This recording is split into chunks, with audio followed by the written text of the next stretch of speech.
সরকারকে নেতৃত্ব দেবেন ইউনূস, পড়ুয়াদের প্রস্তাবে শিলমোহর। রাতে বৈষম্য বিরোধী ছাত্র সংগঠনের নেতাদের দাবি মেনে মোহাম্মদ ইউনূসকে দেশের অন্তর্বর্তী সরকারের প্রধানের দায়িত্ব দিলেন রাষ্ট্রপতি। একমাত্র অবাধ নির্বাচনের মধ্য দিয়ে দীর্ঘস্থায়ী শান্তি আসতে পারে বাংলাদেশে, মন্তব্য ডক্টর ইউনূসের। অন্তর্বর্তীকালীন সরকারের প্রাথমিক তালিকা রাষ্ট্রপতির কাছে দেওয়া হয়েছে, বললেন নাহিদ ইসলাম। মঙ্গলবার রাতে অন্তর্বর্তী সরকার গঠন নিয়ে বঙ্গভবনে রাষ্ট্রপতির সঙ্গে বৈঠক করেন বৈষম্য বিরোধী ছাত্র আন্দোলনের 13 সমন্বয়ক। আগামী 24 ঘন্টার মধ্যে ডক্টর মোহাম্মদ ইউনূসকে প্রধান করে অন্তর্বর্তীকালীন সরকার গঠনের সিদ্ধান্ত বৈঠকে। অন্তর্বর্তীকালীন সরকারের বিভিন্ন তালিকা ও সামাজিক যোগাযোগ মাধ্যমে ছড়িয়ে পড়েছে, তবে এগুলির কোনো সত্যতা পাওয়া যায়নি। নোবেল বিজয়ী অর্থনীতিবিদ মোহাম্মদ ইউনূসকে প্রধান করে দেশের পরবর্তী অন্তর্বর্তীকালীন সরকার গঠনের সিদ্ধান্ত নেওয়া হয়েছে। গতকাল মঙ্গলবার রাতে বঙ্গভবনে রাষ্ট্রপতি মোহাম্মদ শাহাবুদ্দিনের সঙ্গে 3 বাহিনী প্রধানগণ সহ ছাত্র আন্দোলনের সমন্বয়কদের বৈঠকে এই সিদ্ধান্ত হয় বলে জানান রাষ্ট্রপতির প্রেস সচিব জয়নাল আবেদিন।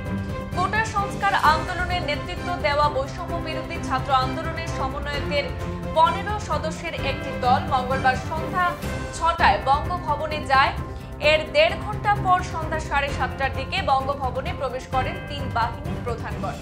সেখানে ঢাকা বিশ্ববিদ্যালয়ের অধ্যাপক আসিফ নজরুল এবং আন্তর্জাতিক সম্পর্ক বিভাগের অধ্যাপক তানজিম উদ্দিন খানও উপস্থিত ছিলেন। বঙ্গভবনে রাষ্ট্রপতির সঙ্গে 3 বাহিনী প্রধানগণ এবং ছাত্র আন্দোলনের সমন্বয়কদের দীর্ঘ বৈঠকে ডক্টর মোহাম্মদ ইউনূসকে প্রধান করে অন্তর্বর্তীকালীন সরকার গঠনের সিদ্ধান্ত চূড়ান্ত হয়।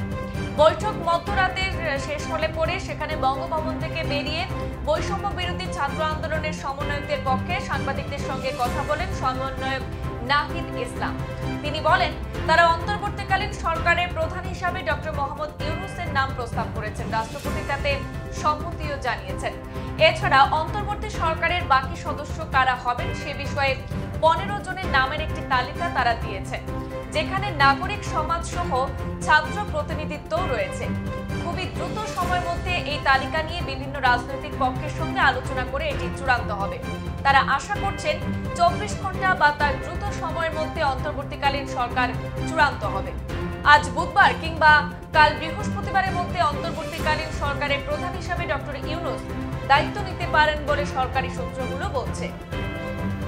তবে শেখ হাসিনার সরকারের পতনের পর 2 দিন ধরে দেশে কার্যত কোনো সরকার নেই, ফলে ঢাকা সহ সারা দেশে একটা অস্থিতিশীল পরিবেশ বিরাজ করছে। পরিস্থিতি স্থিতিশীল করতে আন্দোলনকারী শিক্ষার্থীরা এবং বিএনপি সহ রাজনৈতিক দলগুলির নেতারা স্বল্পতম সময়ের মধ্যে অন্তর্বর্তীকালীন সরকার গঠনের তাগিদ দিয়ে আসছিলেন।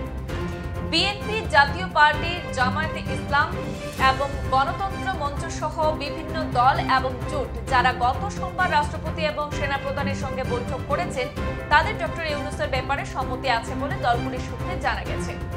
ডক্টর ইউনূস সেন্টারের পক্ষ থেকে গতকাল জানানো হয়েছে মোহাম্মদ ইউনূস অন্তর্বর্তীকালীন সরকারের দায়িত্ব নেবেন। ডক্টর ইউনূস জানান যে শিক্ষার্থীরা এত ত্যাগ স্বীকার করেছেন, তারা যখন এই কঠিন সময়ে এগিয়ে আসার অনুরোধ করছেন, তাহলে তিনি কিভাবে তা প্রত্যাখ্যান করবেন।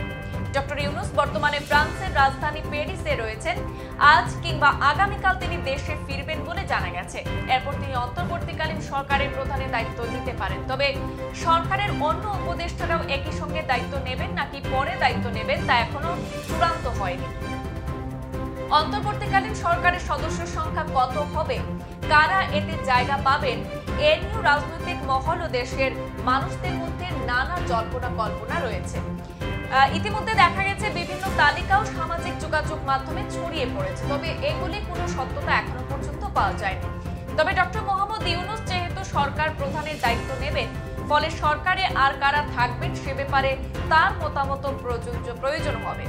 এক্ষেত্রে কোটা সংস্কার আন্দোলনের সমন্বয়কদের বিশেষ ভূমিকা থাকবে বলেও আলোচনা আছে। গুরুত্ব পেতে পারে সেনাবাহিনীর মতামত। সংবাদ এ পর্যন্তই, ফিরছি পরবর্তী অন্যান্য আপডেট নিয়ে, সাথে থাকুন। ধন্যবাদ।